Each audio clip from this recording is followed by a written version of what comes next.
Hello, friends. This is Dave Hurwitz, executive editor at ClassicsToday.com, here with a wonderful 3-disc Supraphon set, which thank God is still around. Jean Fournet in Prague. Now, Jean Fournet, what were his dates here? Did they tell us? Nah, who cares? One of you will tell me. But he was a French conductor who was typecast as a French music specialist at a time when there were quite a few of those people around. Sort of the second-tier French conductors. You know, there was Louis Frémaux, there was Michel Plasson, there was Serge Baudo. You know, they ran around doing French music that nobody else was going to do, or that was not being done by the big major super duper orchestras. And so Fournet had a pretty good career, actually, and he recorded for a variety of labels, including Denon, back in the early digital days and whatnot. And he made some really terrific records of quite a bit of French repertoire. And he was lucky enough to do a bunch of discs with the Czech Philharmonic. So did Serge Baudo. The Czech Philharmonic had a great relationship, especially in the 60s, with French conductors and French music, which was wonderful because they were the ideal French music orchestra.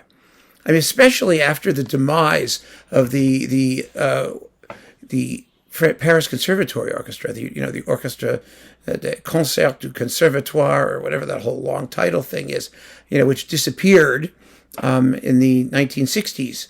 So after that, the great French orchestra, because the orchestras in Paris, they were okay, but there wasn't anything to compare with the Czech Philharmonic.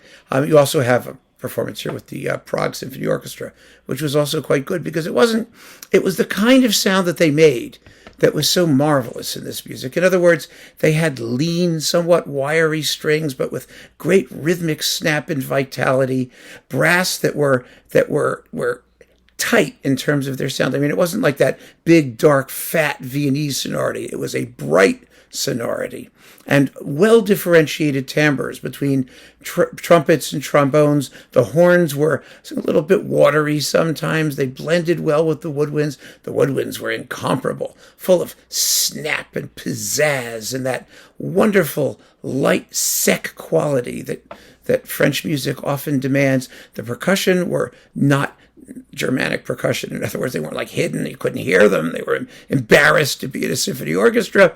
They were there. They were present, and they were recorded. Really, these recordings were made between 1964 and 1967 with just amazing clarity and realism.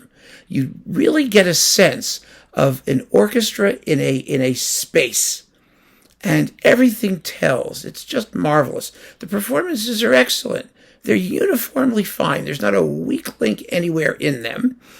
They may not be the most exciting things in the world. We'll talk about them a little bit in a second.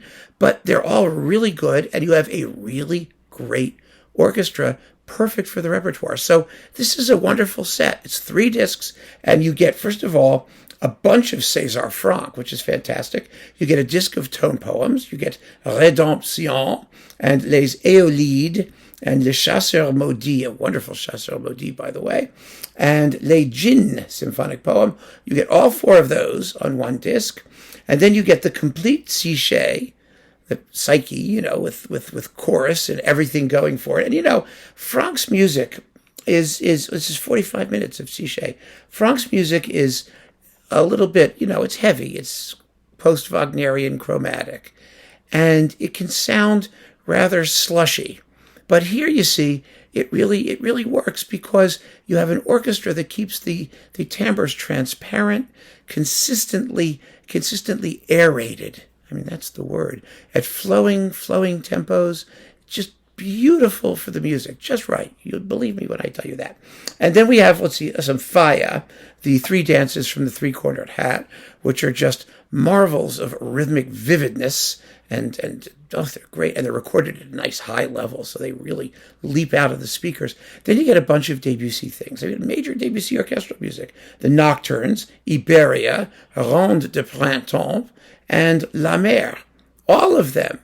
Now, are these the best versions of these? I mean, no, but are they really good ones? Yeah, they're really good. Iberia is terrific. Iberia has just this incredible clarity, which this piece has to have. I mean, it should never sound like, impressionist noodling. That sort of fuzzy, vague, the really great Debussy performances always have extraordinary textural clarity and precision. And that's what you get here. The nocturnes are beautiful. Rond de Printemps is beautiful. La Mer, the final climax at the end, you want to have more explosiveness to it. There's no, you don't hear much of the tam-tam and the cymbals and the bass drum and stuff like that. And, it could be more powerful at the very end. But, okay, leave that aside. I mean, it's just splendid French music. Amazing French music. Beautifully recorded, inexpensive, in a nice little 3-disc set. And so if you like this music, and let's face it, who doesn't? I mean, you have to be crazy not to like this music. You really should hear this set. It's wonderful. It's Jean Fournet in Prague on Supraphon. Music of Franck, Debussy, and Falla. And it's a real collector's item. Tremendous stuff. Historical, I guess. It's part of Supraphon's historical archive edition from the mid-'60s. Can you believe it? I never thought I'd be talking about stereo mid-'60s recording and fabulous sound as historical recordings. But there they are, and they are great. So keep on listening, friends. Thanks so much for joining me. Take care.